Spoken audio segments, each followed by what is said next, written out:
Hey guys, this is looking kind of hairy. It's going to be a fur ball from the beginning. They do look like they are set up rather close to each other, but that's going to go over the mission, and what I've discovered so far, it's going to be really hard to hit people in buildings. It's going to be a lot of 6s on 6s. Alright, Ed, go for it. Okay, well, all the woods we're treating just like the guys at tabletopgaming.com. You could see out the inch. If you're within an inch of it, you can fire and be seen, and all of that. It would be like cover. We do have dug-in units. They're marked with the orange dye. Those dug-in units have an additional -1 to be hit, and they count as down as long as they haven't done an advance or a run order. They can fire. Everything else they count as still being down. All of the buildings are being treated as rubble. So the rubble, it's going to depend on the type of order you give them. Fire orders or down orders, or if they don't have an order dice, it's -3 to hit them. If they've given them, what is it? It's not time now. Go. So no orders, ambush, or down, it's -3 to hit anybody in rubble. If they're given a fire or rally order, it's -2 to hit them. If they advance in the rubble, it's -1 to hit them. On the down order, that is cumulative with an actual down order, so that would be up to -4 to hit them. There are orders or special rules with the tanks, but I don't think either of us plan on going into the rubble, so we're going to skip those for now. So that's part of the city fighting rules in the Ostfront. Also, you'll see all the shelled craters in the roads and around. We're treating all of that as rough. All of the rubble is treated as rough. And the woods are all treated as rough. So there's a lot of rough terrain here that's going to slow things down. Advances only for infantry. And same for the wheeled vehicles.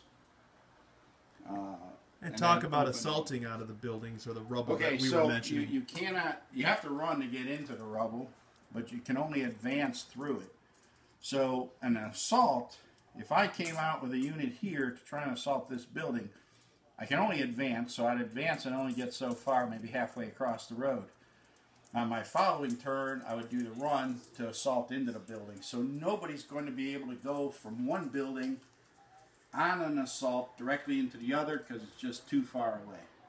So you'll have an advance followed by a run to get off an assault, which will make them very difficult to shift somebody.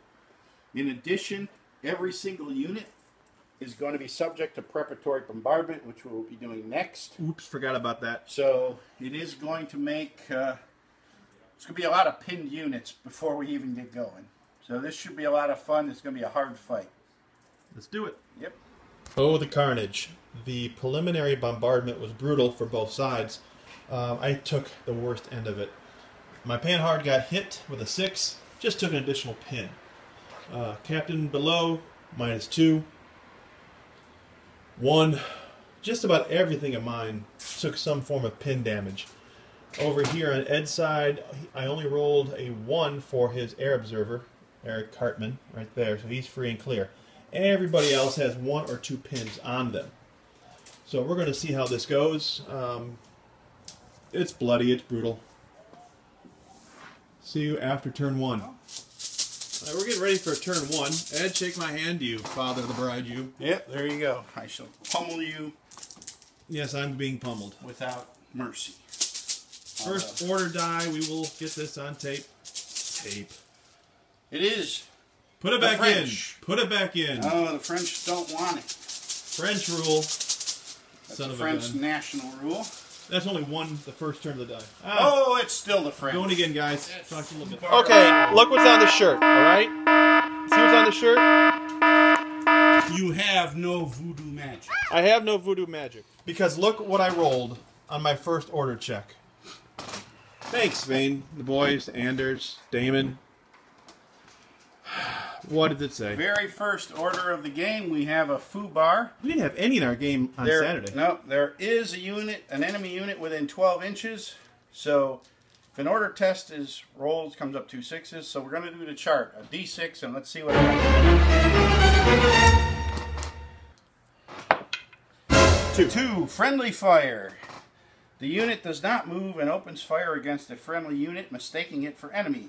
Place a fire order by the unit, so that die becomes a fire order. The target must have an enemy unit within 12 inches. If no such target is available, the unit does not fire and goes down. However, we do have enemy within 12 inches. The opposing player chooses a target. Sigh. All right, guys, catch you. Okay, I'm at my own worst enemy here. This squad opened up on the light machine gun, the medium machine gun, and we take it away. Ed, please take out a Unordered die. So right now, the linchpin in my right flank is gone. That sucked. Good shooting for the Frenchies. It's your own guys.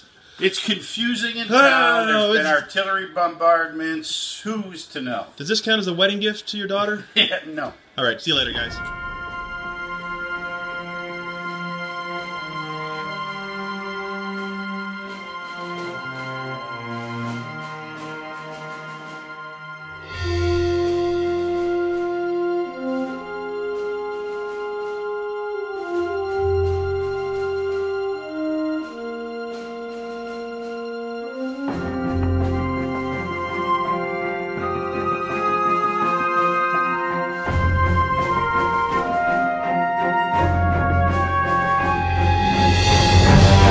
Okay, big event of the game so far. Turn 1 of potentially 11. Very first die. My voodoo shirt allowed me to roll 12 for my order die, causing a foobar. This unit here, this veteran, no, this regular squad, destroyed the linchpin of my assault, the medium machine gun. Then throughout the course of the battle, what happened? I had some mortar shots ranging in on his 105 down there. He advanced with his squads from this building onto the street. Over here, all my armor units failed their tests and they backed up and recce'd if they had to. The valiant anti-tank rifle team went on ambush and his Czech 38 failed its order, so it backed up in perfect range to get a shot, but of course the damage was so great, even though the range was so great I couldn't damage him. Over here, Ed, what did your guys do? I had the order, we advanced. I did a bunch of shooting at the units in the building. I think I killed one Frenchman total. Mostly right there. Mostly I rallied units, so I got rid of some of the pins from the preparatory bombardment. The 105 failed to give a successful order, so they're still got 2 pins on them. 2 of the tanks, both tanks, failed their order checks, so they both backed up. The armored car successfully passed, but missed some shots going into that same inexperienced French unit. And that's pretty much about it. But now I do have the one unit that was not pinned in the preparatory bombardment were the Luftwaffe spotters, and they have successfully, well, they've radioed in for a Stuka strike on this veteran French unit in the rubble. We're about to roll to see what happens with that, and let you know. Here we go. We're going to do it live. Okay. Because Ed's going to roll a 1. So it's the airstrike chart. And it's a 5. Darn. Coming in. Here it comes. With a roar, the aircraft begins its attack run. Does any of your units have anti-air? No. I have to make sure mine don't. I don't think they do. No, you don't. Well, some of the German armored cars, the 222, has flak roll. Gotcha. So, all right. So now we're going to see the target unit, and every unit within 12 inches of the target unit is potentially pinned because the aircraft's been spotted. Roll D3 -1 for each unit and indicate number of pin markers. So we'll be back.